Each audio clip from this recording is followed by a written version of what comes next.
दरम्यान मराठवाड्यानंतर मुसळधार पावसानं उत्तर कोकणालाही झोडपून काढलंय। ठाणे मुंबईसह पालघर जिल्ह्याला मुसळधार पावसाचा रेड अलर्ट आहे। रात्रीपासून सुरू असलेल्या मुसळधार पावसामुळे जनजीवन विस्कळीत झालंय। त्यात आता शेतकऱ्यांच्या हातातोंडाशी आलेला घासही हिरावून घेतला जातोय। पालघर जिल्ह्यात 76,000 हेक्टरपेक्षा जास्त क्षेत्रावर भात पिकाची शेती केली जाते। मात्र पीक कापणीची वेळ आलेली असतानाच पावसामुळे आता उभं पीक आडवं झालेलं आहे। पावसामुळे झालेल्या शेतीच्या नुकसानीचा आढावा घेतलाय आमचे प्रतिनिधी मनोज सातवी यांनी। पालघर जिल्ह्यामध्ये सुरू असलेल्या मुसळधार पावसाने जनजीवन विस्कळीत झालेलं आहे। त्याचप्रमाणे शेतकऱ्यांचं देखील कंबरड मोडल्याचं आपल्याला पाहायला मिळतं। मी सध्या डहाणू तालुक्यातल्या वेती गावात आहे आणि हे दृश्य पाहू शकताय। अतिशय भयानक अशी दृश्य आहेत।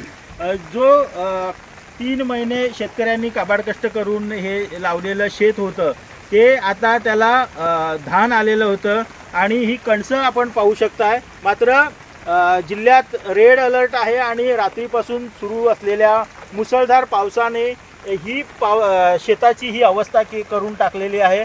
ह्या दृश्यामध्ये ही जी भाताची कणसं आहेत ही पूर्ण पाण्यात गेलेली आहेत आणि यांना आता थोड्या दिवसांनी मोड येईल आणि पूर्णपणे हा जो शेत आहे हा कुजून जाणार आहे। आपल्या सोबत काही शेतकरी आहेत।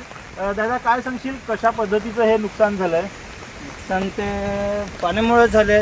तर काय आमच्या तोंडात घास आला का तेव्हा का कुजून जाईल पडलेला तो साप पाण्यात।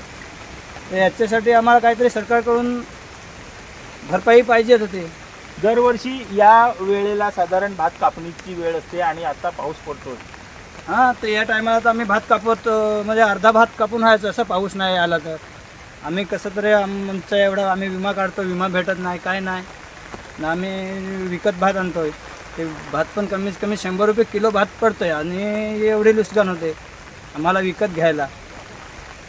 इथं तर थोडीशा अजून तिकडे जास्त आहेत। हे समोर तेव्हा तुम्हाला एवढीच जागा दाखवली, अजून तिकडे ते आहेत कमीत कमी 2 एकरच्या आसपास जागा आहे।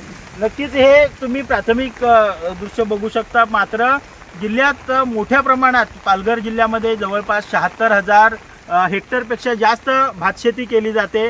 तांदूळ उत्पादक हा जिल्हा आहे। मात्र हा जो पाऊस झालेला आहे या पावसामुळे मुसळधार पावसामुळे शेतकऱ्यांचं कंबरड मोडलेलं आहे। त्यामुळे त्यांना काहीतरी शासनाने नुकसान भरपाई द्यावी अशी मागणी होते। NDTV मराठीसाठी महेश गोविलसह मनोज सातवी, पालघर।